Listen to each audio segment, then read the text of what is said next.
Thanks to the chairman and Ranking Member Price for your remarks and I think skillful work on this bill. As a founding chairman of this subcommittee, I'm fully aware of the intricacies and time needed to craft this important piece of legislation, and thanks to you and your staffs, we have a comprehensive, well-written bill before us today. Since this department was established nearly 10 years ago, we've seen some progress. Not only have we marked the one-year anniversary of SEAL Team 6's successful mission eliminating our #1 terrorist target, Osama bin Laden, but we continue to make visible strides protecting air passengers, securing our borders, and thwarting terrorist threats. But we're constantly reminded the war on terror is far from over. We have to maintain vigilance and stay ahead of the game. The safety and protection of our citizens is of the utmost importance. So it only makes sense that we keep a sharp eye on how and why we're spending tax dollars on national security. We've shored up the most important programs, ensuring DHS has the resources it needs to do its job well. The bill funds programs, as has been said, at $39.1 billion, prioritizing the most critical frontline operations as well as threat targeting and risk-based activities. While continuing the highest levels in history for Border Patrol agents, CBP officers, ICE agents, ICE detention beds, we've made smart increases for FEMA first responder grants, cybersecurity efforts, and research and development, supporting job creation, innovation, and preparedness. In addition, we've provided the requested level of disaster relief funding for FEMA.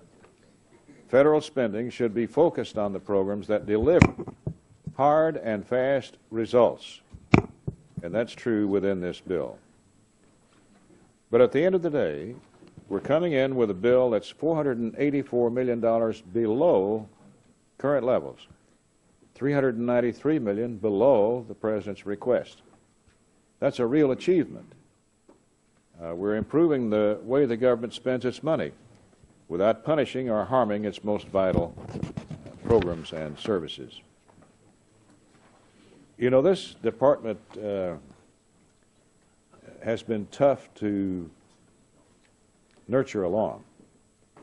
At the outset, you will recall, we were trying to merge 22 different agencies of the government. There were like 13 different unions, I think 17 different pay scales, 40 different locations or more.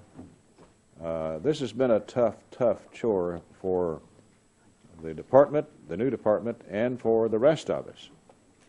And it's been my duty, chore, along with later Chairman Price and Chairman Adderholt, to try to nurture the department along and make it work. And I think slowly we're getting there. We still got a long ways to go, but I want to thank the personnel in the department for their dedication. We expect them to respond to the committee and the Congress's requests. Chairman Adderholt has some provisions in this bill, withholding funds, withholding opportunities for the department until they comply with the law. It was written in the law last year that they were to give the committee certain reports. They refused. And Chairman Adderholt has provisions in this bill that makes the cheese binding. I agree with Mr. Price. This is tough stuff.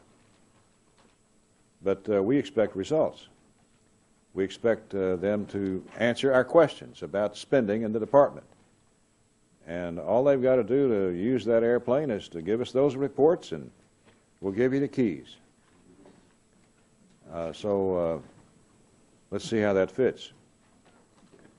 I believe, and Chairman Adderholt believes, that the department can do more to eliminate inefficiencies tighten its oversight of spending, and streamline its programs. The importance of the department's work does not make it immune to careful and deliberate reforms that encourage tougher oversight and prudent spending cuts. It's been the history of this subcommittee that funds would be withheld so long as the department and its personnel respected the requests of the Congress.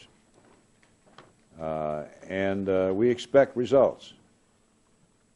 And we hope that that message somehow finds its way through.